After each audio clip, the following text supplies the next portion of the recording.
ভারতের জম্মু কাশ্মীরে ২৬ পর্যটক হত্যাকাণ্ডে প্রথম থেকেই একে অপরের উপর দায় চাপাচ্ছে ভারত ও পাকিস্তান। অর্থনৈতিক ও কূটনৈতিক পাল্টাপাল্টি পদক্ষেপের পর দুই দেশের মধ্যে সামরিক সংঘাতের আশঙ্কা ক্রমশ তীব্রতর হচ্ছে। নিজেদের শক্তি পরীক্ষার জানানো দিচ্ছে ভারত ও পাকিস্তান।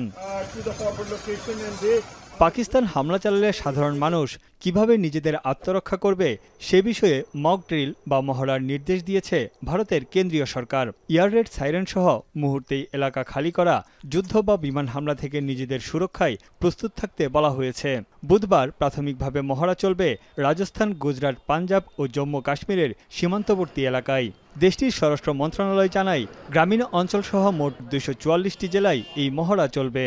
১৯৭১ সালের পর প্রথমবারের মতো এমন নির্দেশনা দিল ভারত সরকার। ভারতের প্রতিরক্ষা শক্তি পরীক্ষায় বসে নেই পাকিস্তান। এবার দ্বিতীয় দফায় ক্ষেপণাস্ত্র পরীক্ষা চালিয়েছে দেশটি, যা ভূমি থেকে ভূমিতে ১২০ কিলোমিটার দূরত্বের লক্ষ্যবস্তুতে আঘাত হানতে সক্ষম। পাকিস্তানের এমন কর্মকাণ্ডকে উস্কানিমূলক বলছে নয়াদিল্লি। জবাবে পাকিস্তানের তথ্যমন্ত্রী জানান, ইসলামাবাদের বিরুদ্ধে ভিত্তিহীন অভিযোগ এনেছে ভারত।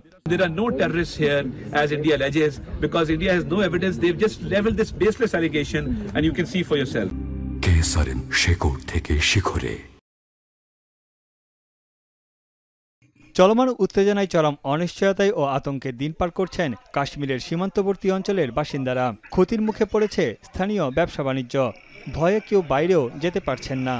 जो घर बना रहा था उसने वहीं काम रोक दिया। जो कारोबार में मैं खुद एक दुकानदार हूँ, आप देख सकते हैं मेरे घर में मेरी दुकान के अंदर काफ़ी चीज़ें। इस बाज़ार में माशाल्लाह बड़ी अच्छी खासी चहल पहल होती है, मगर इस वक्त आपको कुछ भी नहीं नजर आ रहा।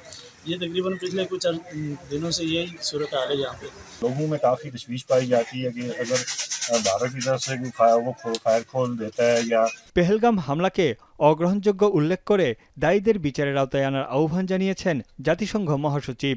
এছাড়া পাকিস্তানের ক্ষেপণাস্ত্র পরীক্ষা নিয়ে উদ্বেগ জানিয়েছে নিরাপত্তা পরিষদ।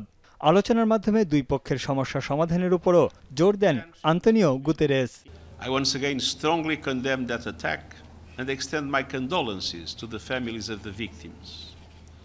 Targeting civilians is unacceptable, and those responsible must be brought to justice through credible lawful means. এদিকে ভারতের বাঁধে শুকিয়ে যাচ্ছে পাকিস্তানের চেনাব নদী। একদিনের ব্যবধানে প্রবাহ কমেছে ৪,০০০ কিউসেক পানির। এতে তীব্র পানি সংকটে পাকিস্তানের কৃষিখাত ক্ষতির মুখে পড়ার আশঙ্কা করছেন সংশ্লিষ্টরা। তানভীর জানি, এখন বিশ্ব।